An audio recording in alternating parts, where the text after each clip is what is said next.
so I expected it more this time than the first time around. And the reason behind it is, I think with a show like Love Island, I think it's well known at this day and age that people go on for all the wrong reasons, don't they? They go on for the Instagram followers, they go on for the brand deals, the money, whatever it may be. And a lot of them don't go on to find love. But what I kind of thought this time around is we've all got that. We've all got our followers, most of us have our businesses, we're doing well for ourselves. So I thought that the intentions would be better from the people going on it. So I did always think there would be a possibility. Did I expect to actually meet someone like Georgia that I'm like fully compatible with in a lot of ways? I know we have our arguments, etc., but that's a relationship. That's what a relationship is about. But I get her, she gets me, and it's really exciting. And since we've come out the villa, our relationship's just blossomed. I think when you're in that intense environment, living with each other 24 hours a day, I don't care who you are, you're going to have your arguments, you're going to have your fallouts. It's not easy, and it's an unnatural environment to actually meet someone and get to know someone, really, when you think about it. So the fact that we've came off, we've spent a lot of time together, we've had time apart, we've got time to miss each other, FaceTime each other, text each other. It feels like a normal relationship now, and yeah, I'm excited to see where the future goes with her. Yeah, and we've been able to see you in the paper and on the news in the last little while as well. You were supporting her at the court case. Yeah. Which obviously has been a big thing for her the last few years, and it's really admirable the way that she's raised awareness of those issues, and I'm sure you're quite proud of her for that as well. Yeah.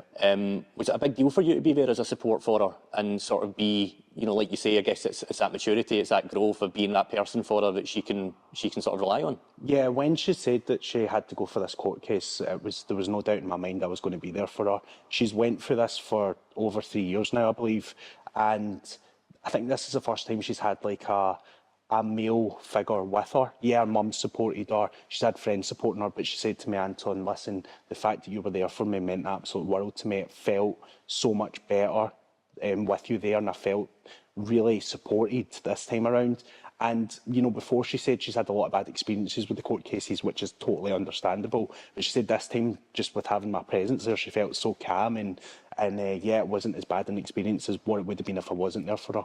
Yeah, and I guess that's quite a unique thing to go through together early in a relationship as well. Yeah. It probably brings you closer. Yeah, it's funny because I had a joke with her and I was like, I didn't sign up for this, babe. But do you know what? Like, I do think that showed her a lot. I think that showed her that I'm here for her no matter what we go through. And yeah, like I said, she's never had a guy, I think, her whole life treat her the way I treat her. So she's getting used to it. I think that sometimes with Georgia, I actually feel that our barriers start to drop down. And then it's almost like, oh wait, it's like she associates feeling love to then hurt because of who she's been with in the past. And then as soon as her barriers fall down a little bit, I feel they get pulled back up. But just, I think each and every day, the way I am with her, she's just starting to realise, like, do you know what, this could be the guy for me, and this is what I deserve. And ultimately she does deserve that because she's been through so much over the last few years. And yeah, I just want to be the guy that can sort of make her heart whole again, as cheesy as it sounds. No, that's really nice. And if you are going to be the guy for her, obviously a big part of that is you want her to get on with your family. Yeah, which absolutely. I understand she's meeting your mum next week in London. Is that quite an exciting thing for you? Yeah, absolutely. Look, my mum's no stranger to this whole business at the end of the day. She knows that what you see in Love Island's only an hour a day. And I think that a lot of the time it maybe did come across one-sided, but she also knows as well I'm not a stupid guy. Like, I would know if I'm pushing against the door and it's not going to open. There was a lot of times in the villa with Georgia in particular that you guys never seen the stuff that she done for me, like the meditation every morning to put my head in the right headspace to then look after the rest of the villa, to look after her. But they're not going to show that on TV because us meditating for 10, 15 minutes of a 45-minute show ain't going to get airtime, So now that I've allowed my mum to understand all the things that George has done for me, they have spoken the phone briefly as well. But everyone keeps asking, like, what does your mum think of her? Because they know how much of an influence my mum has on me. So I'm launching my podcast back with my mum in about a month's time. And I just thought, what better way to, start the first episode than just, Georgia, mum, have it out. Yeah, they're both big characters. Yeah, they're both big characters, and I think that's what people want to see. And what more organic way can we do it when they actually meet face to face on cameras in the podcast scene? It'll be so interesting to see, and yeah, everyone else will get to see it as well. And are you going to try and get up to the ranch or up to Scotland at some point soon too? Yeah, absolutely. So we're in London next week, and then we're looking at the week after, or potentially the week after that. Myself and Georgia have actually got our first holiday to Italy in the middle of April. Nice. So yeah, I'll definitely have her up to Scotland prior to going there. I know we were saying earlier, 5 years ago was your first stint on Love Island. Now you're coming off it again, very popular again. Yep. What's life like 5 years on? Do you know what? It's slightly different this time around. I think last time when I came off, we had, as you know, the PA tour. So I was in and out nightclubs. I had 86 booked out in 90 days. So I was just travelling up and down the country, which was mad. Whereas this time around, I've sort of sat down and I've really thought about it. Is that something I actually want to do this time? And coming up to 30, it's not. I've got like 4 different businesses I'm running at the moment, and yeah, I'm just focusing, putting down like future foundations for myself.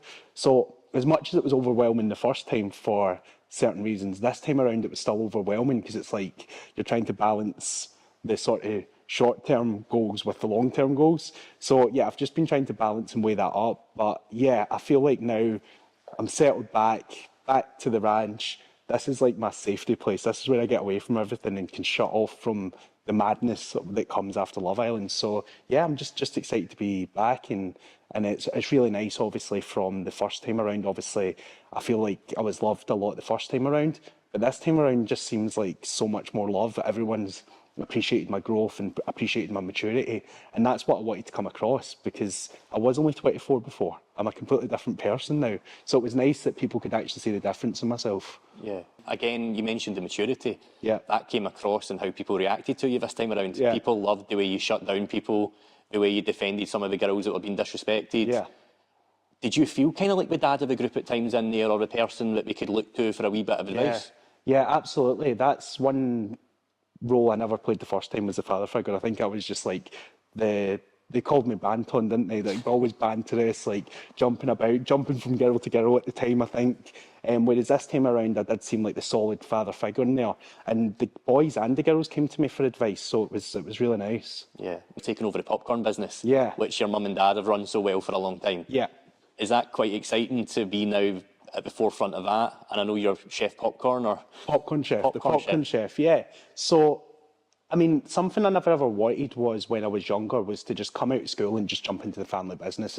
It's not who I was. I wanted to like build up my own foundations. Obviously done that through fitness, I'll start that again. I also done that through fitness, which is what I was passionate about. So I've built very successful fitness businesses over the years. You know, the ranch we had, then I've built a gym in Dubai, I've had online platforms. So mum and dad had a conversation with me in the summer there, and they were just like, look, we're getting to a certain age, you're obviously very capable of running businesses and successful ones at that. Would you want to take over the popcorn? And I kind of see myself now as more of an entrepreneur rather than just a fitness guy. Yeah. So I thought it was a great venture for me to go into. So yeah, I think over the years, my mum and dad have obviously ran this business since 1991. So it's very much old school in a lot of ways. So we're bringing in the Popcorn Chef, which is creating it on the social media platform, all the recipes that people love to see that go viral. And that's effectively how we're going down it, and making it more of an online product rather than selling to retailers effectively. Yeah. Sounds like you won't be getting too many breaks coming up, but it's all for good reasons. Yeah, absolutely. I mean, the thing is, I've got a few business ventures at the moment. I've got my two new fitness app, which I've just launched for early bird offer. It launches actually on the 17th of March fully. But as you know, I've been in the fitness industry for 13 years. But what I wanted to do this time around was to create an app that was affordable to the everyday person, and it was still personalised towards them as well to help them achieve results. So that was something I was working on very heavily prior to going into Love Island. Funnily enough, Love Island actually came at a little bit of an inconvenient time, because I was going to launch it in January. As you know, January is a great time for fitness. But Love Island came about, and I didn't want to launch something and then leave the people on the platform without me for that period of time. So I'm excited to finally get that launched. Of course, we've got the Can-Do Crew, which is the project that, you know, that's my baby. That's the one I've been working on for over 6 years now. The full characters are all animated. We've created 6 different characters. Each character creates the kids. Sorry, I'll run that again. Each character teaches the kids a different philosophy, and the whole point of the Can-Do Crew is to educate and empower the kids of today to be the best in every way. And what's really nice about coming off Love Island this time is the amount of messages my mum's been getting about how she's raised me and how can you get my kid to be like Anton, etc. So this is all the fundamentals that we've put into the Can Do crew to bring back good old-fashioned morals and values. So I'm really excited to launch that in the next few months, and really get that out there and make a difference, because ultimately we are putting this out for free, and I just want myself and my mum have been working on this for a very long time, so I think it's going to get the recognition it deserves now as well.